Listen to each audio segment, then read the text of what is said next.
இன்னைக்கு அண்ணாமலை அவர்களோட பிறந்த நாள். இன்னைக்கு புதுசா கட்சி ஆரம்பிக்க போறேன் அப்படின்னு சொல்லியிருக்காரு. சோ இத பத்தின முக்கியமான அப்டேட் என்ன? சென்னையோட தமிழ்நாடு மின்சார வாரியத்துல 18 ஹார்ட் டிஸ்க் காணாம போயிருக்கு. இதுல யாரெல்லாம் சம்பந்தப்பட்டிருக்காங்க? காக்ரோச் ஜனதா பார்ட்டி பிஜேபிக்கு பயங்கரமான ஒரு டார்ச்சரை கொடுத்துட்டு இருக்காங்க. இப்போ என்ன மாதிரியான ஒரு சம்பவங்களை பண்ணிருக்காங்க?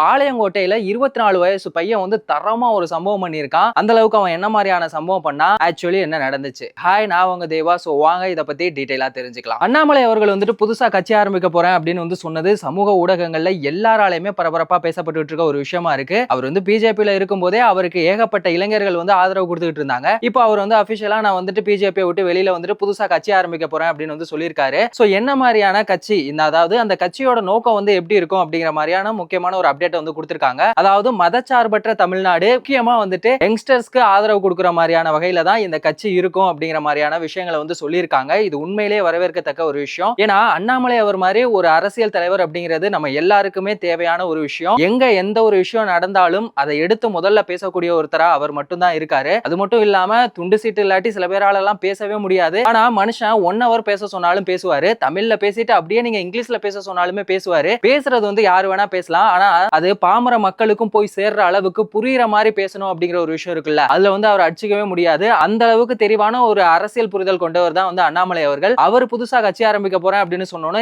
ஏகப்பட்ட பேர் ஆதரவு கொடுத்துட்டு இருக்காங்க. அவரோட கட்சியோட பேர் என்னவா இருக்கும் அப்படிங்கிற எதிர்பார்ப்பு தான் எல்லார்கிட்டயுமே இருக்கு. இது ஒரு நல்ல விஷயமா இருந்தாலும் இன்னொரு பக்கம் எனக்கு என்ன தோணுது அப்படின்னா, தமிழ்நாட்டுல எப்படியாவது தாமரை மலர வைக்கணும் அப்படிங்கிறதுக்காக தான் பாஜக கடுமையா போராடிட்டு இருக்காங்க. அதுல தோத்து தான் போய்கிட்டு இருக்காங்க. ஆனா எனக்கு ஒரு சந்தேகம் என்னன்னா, இப்ப அண்ணாமலை அவர்கள் கட்சியை விட்டு விலகுற மாதிரி அப்படி விலக்கி விட்டுட்டு அவர் மூலமா திரும்ப தமிழ்நாட்டுக்குள்ள பிஜேபியை உள்ள வர்றதுக்காக ஏதாவது ஒரு மாஸ்டர் பிளான் போயிட்டு இருக்குமோ அப்படிங்கிற மாதிரி எனக்கு தோணுது. ஏன்னா அந்த மாதிரிலாம் அவங்க பண்ணக்கூடிய ஆள் தான். அதனாலதான் எனக்கு இந்த மாதிரியான ஒரு சந்தேகம் இருக்கு. அந்த மாதிரி இல்லாம மக்களுக்காக அண்ணாமலை அவர்கள் போராடி மக்களுக்கு நல்லது செஞ்சாங்க அப்படின்னா அது உண்மையிலேயே நல்ல ஒரு விஷயமா இருக்கும். இன்னொரு பக்கம் என்ன இருக்கு அப்படின்னு பாத்தீங்கன்னா, தமிழ்நாடு மின்சார வாரியம் நம்ம சென்னையில இருக்குல்ல, அதோட தலைமை அலுவலகத்துல 18 ஹார்ட் டிஸ்க் காணாம போயிருக்கு. அதுல 8 தான் காணாம போயிருக்கு அப்படின்னு சொல்லி தான் போலீஸ்ல கம்ப்ளைண்ட் கொடுத்திருக்காங்க. சரி, எதுக்காக இந்த 18 ஹார்ட் டிஸ்க் திருடி இருக்காங்க அப்படிங்கறத நம்ம தெரிஞ்சுக்கணும். ஏன்னா அதுல தான் இந்த மின்சார வாரியம் ரிலேட்டடான எல்லா டாக்குமெண்ட்டுமே தரவுகள் எல்லாமே அதுல தான் ஸ்டோர் பண்ணி வச்சிருக்காங்க. ஒருவேளை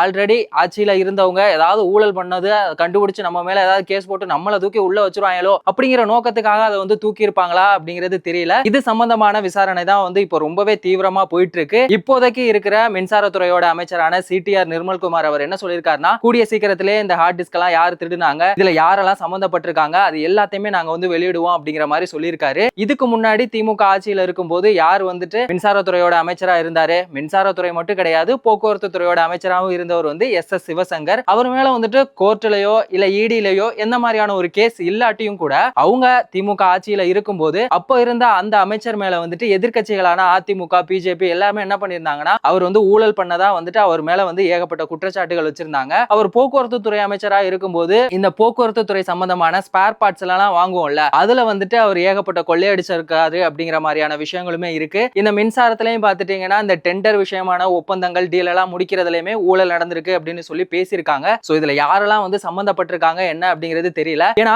மின்சாரத்துறையோட அமைச்சரா யார் இருந்தாங்க அப்படின்னு சொல்லி பாத்தீங்கன்னா செந்தில் பாலாஜி அவர் தான் இருந்தாரு. அதுக்கப்புறமா இடில அவரை கைது பண்ணாங்க. அதுக்கப்புறமா தான் எஸ் சிவசங்கர் அவர் இந்த மின்சாரத்துறையோட அமைச்சர் ஆயிருக்காரு. சோ அப்ப செந்தில் பாலாஜி ஏதாவது ஊழல் பண்ணிருப்பாரா? ஏன்னா ஊழல் பண்ணக்கூடியதுக்கான வாய்ப்புகள் அதிகமாவே இருக்கு. சரி, அவங்க சைட்ல இருந்து தான் ஏதாவது இந்த மாதிரி திருடி இருப்பாங்களா அப்படிங்கிற மாதிரியான விசாரணைகள் போயிட்டு இருக்கு. இன்னொரு பக்கம் என்ன அப்படின்னு பாத்தீங்கன்னா, அங்க சிசிடிவி கேமராவே எதுவுமே இல்ல. இப்படி ஒரு முக்கியமான ஒரு விஷயம் இருக்கும்போது அங்க சிசிடிவி கேமரா இல்ல அப்படிங்கிறது இன்னுமே ரொம்பவே ஷாக்கிங்கா இருக்கு. சோ இத பத்தின இந்த ஒரு நடவடிக்கை விசாரணை அப்படிங்கிறது ரொம்பவே தீவிரமா போயிட்டு இருக்கு. சோ இதோட அடுத்த கட்டம் எப்படி இருக்கும் அப்படிங்கறதெல்லாம் நம்ம பொறுத்திருந்து பார்ப்போம். ஏற்கனவே பிஜேபிக்கு ரொம்ப சப்போர்ட்டிங்கா இருந்த அண்ணாமலை அவர்கள் கட்சியை விட்டு போயிட்டாங்க. அதுவே அவங்களுக்கு ரொம்ப ஒரு குடைச்சலா தான் இருக்கு. இன்னொரு பக்கம் இந்த காக்ரோச் ஜனதா பார்ட்டி அவங்க பிஜேபிக்கு ரொம்ப பெரிய குடைச்சலா இருக்காங்க. சும்மா ஏதோ ஒரு சோசியல் மீடியால சும்மா ஏதோ ட்ரோல் பண்ற ஒரு மெட்டீரியலா இந்த மாதிரி தான் அவங்க ஏதோ வேலை வெட்டி இல்லாம பண்ணிட்டு இருக்காங்க அப்படின்னு சொல்லி தான் ஸ்டார்டிங்ல எல்லாருமே நினைச்சாங்க. ஆனா அவங்க அந்த இன்ஸ்டாகிராம்ல ஒரு பேஜ் ஓபன் பண்ணதுக்கு அப்புறமா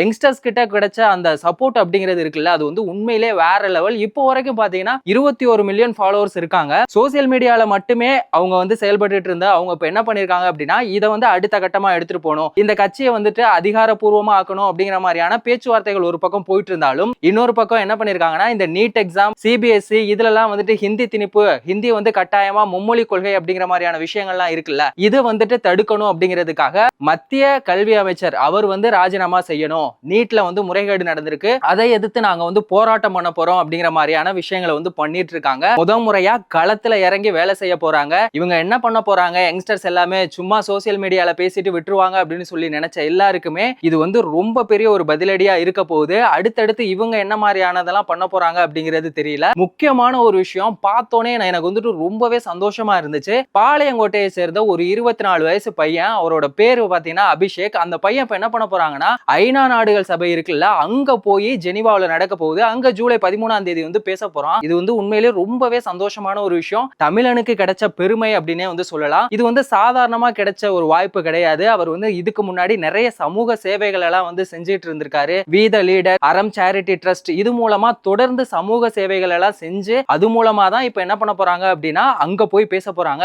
இந்த ஐநா நாடு சபைகள் அப்படிங்கிறது வந்து சாதாரணமான ஒரு விஷயம் கிடையாது. உலகத்துல இருக்க முக்கியமான தலைவர்கள், சமூக ஆர்வலர்கள் எல்லாருமே ஒண்ணு சேர்ந்து ஒரு முக்கியமான முடிவெல்லாம் எடுக்கிற ஒரு இடம். அங்க ஒரு 24 வயசு பையன் போய் பேச போறான் அப்படிங்கிறது, அதுவும் நம்ம தமிழ்நாட்டோட பாளையங்கோட்டையில இருந்து போறான் அப்படிங்கிறது உண்மையிலேயே வேற மாதிரி ஒரு தரமான சம்பவம். இங்க இருக்க யங்ஸ்டர்ஸ், இப்ப இருக்க யங்ஸ்டர்ஸ் எல்லாருமே வந்துட்டு எல்லாருமே ரொம்ப சாதாரணமா எடை போட்டுட்டு இருக்காங்க. சின்ன பசங்க, ஜென்சி, இவங்களுக்கு என்ன தெரியும் அப்படின்னு சொல்லி ரொம்பவே வந்துட்டு மட்டம் தட்டுற மாதிரியான விஷயங்கள் தான் வந்து பண்ணிட்டு இருக்காங்க. அவங்களுக்கு எந்த ஒரு புரிதலும் கிடையாது அப்படிங்கிற மாதிரி அவங்க எல்லாருக்குமே பதிலடி கொடுக்குற மாதிரியான ஒரு தரமான சம்பவத்தை தான் வந்து இந்த பையன் பண்ணியிருக்கான். உண்மையிலே அந்த பையனுக்கு வந்து ஹேட்ஸ் ஆஃப் யூ. இந்த மாதிரியான விஷயங்கள் வந்துட்டு சமூக ஊடகங்கள்லயும் எல்லாராலையுமே ரொம்பவே பெருமையா பேசப்பட்டுக்கிட்டு இருக்கு. அந்த பையனை வந்து எல்லாருமே பாராட்டிட்டு இருக்காங்க. சோ பாளையங்கோட்டையை சேர்ந்த இந்த பையனை பத்தி நீங்க என்ன நினைக்கிறீங்க? அண்ணாமலை அவர்கள் வந்துட்டு பிஜேபியை விட்டு வந்தது நல்ல ஒரு விஷயம் தான். இருந்தாலும் அண்ணாமலை அப்படி அனுப்பிச்சு விட்டு தமிழ்நாட்டுக்குள்ள பிஜேபி எப்படியாவது கொண்டு வரலாம் அப்படிங்கிறதுக்காக ஏதாவது மாஸ்டர் பிளான் போட்டுக்கிட்டு இருக்காங்களா? இல்ல இந்த தமிழ்நாடு மின்சார வாரியத்துல 18 ஹார்ட் டிஸ்க் வந்து காணாம போயிருக்கு.